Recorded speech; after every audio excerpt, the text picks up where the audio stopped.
Okay, yeah, so I've got to put my money where my mouth is and learn something new. In this case, it's paddleboarding.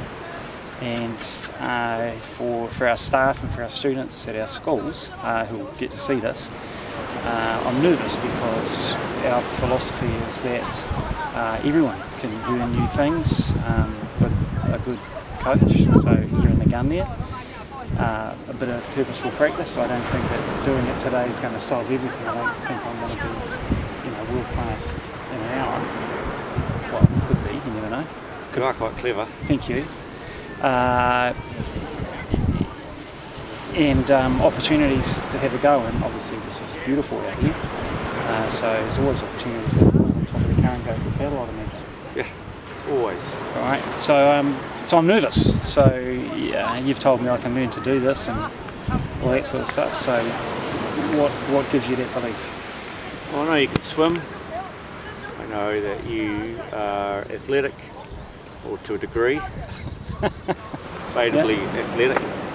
But I also know that everyone can stand up paddleboard. The beauty of stand up paddleboarding is that it's multifaceted. Yep. There's a skill set. Yep. Right. There's knowledge about the environment that you need to know about. Yep. So that if we sent you out there today and you had no idea what you're doing, you'd probably end up at Rangitoto. It's also wonderfully physical. Yep. Right, so from your legs, tummy, butt, shoulders, the whole lot is getting worked out.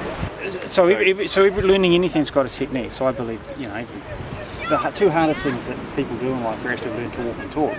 But one of the reasons that obviously the vast majority of human beings learn to do those things successfully is that they don't doubt that they can do it. Right. And no one discourages them, does they? No one right. says to a 1-year-old, hey, you'll probably never learn to talk, or how can you only, everyone's always encouraging and positive. Think about clapping kids when they first stand up and hang on to something.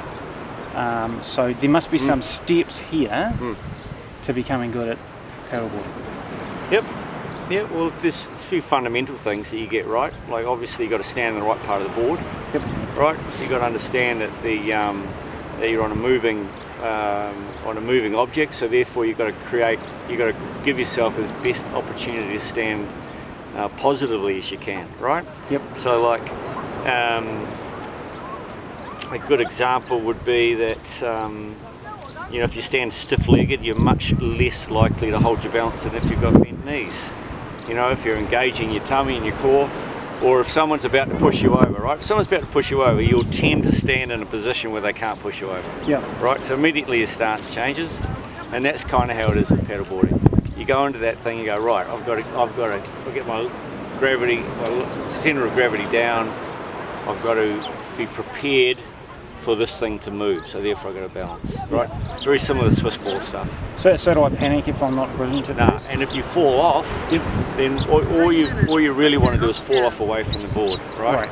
So that's all you really want to do. And the likelihood of falling off, well, it's unlikely today, given that you bought the battleship. Well, it's a stable board. If you do fall off, it will be quite an accomplishment. You've got to start somewhere. I thought about bringing just an icebox stick and standing up on that, but... So what we'll do, Alwyn, is that we'll get you on the battleship to start with. Yep. Give you a few things, and then I'll put you on the race board. Okay. Right? So the race board is typically what people will gravitate to, and it's typically what people take 3 months to get used to. Okay. Right? But the learning curve in stand-up paddleboarding is very small, as opposed to like ski racing, where you're on a thing about that wide, and it takes a good 18 months to get used to that. But same deal here. I'm guessing that if I can learn to do this, because I saw someone out surfing the other day, and they were learning to surf, and they stood up a few times, and I thought, looks cool. Yeah. So there must be some things that are transferable when you learn one thing. Yeah. So learning here is similar to learning anything, isn't it? You find someone who knows what they're doing. I think that's important. Yep. And I hold you in reasonable esteem. You obviously start with the basic equipment. You don't necessarily go with the what you've got is perfect. Icebox stick at the start. What you've got is perfect. We've got perfect conditions. Yep. Right, a little bit windy, but other than that, water's dead flat. There's a tiny little wave, right? Yeah. Now, if you came into shore a bit, that little bump would make the board do this. Yeah. And that would be generally enough to put someone off. Okay. Right? For them to fall off. Yeah, the fear of failure thing is I mean, I don't see any room for someone to fail doing this. It's just, it's doable. If I fall off, am I failing? No. Sorry. No.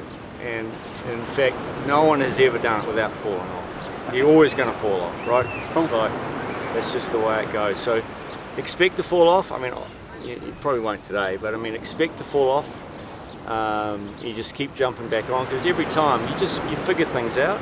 Yep. You know, your mind just goes, why did that happen? Right. Oh, well, that's probably because of this. Okay, I've got to stay lower. And when you've got an expert around, That helps. that helps. Cool. All right. All right, we'll give it a go.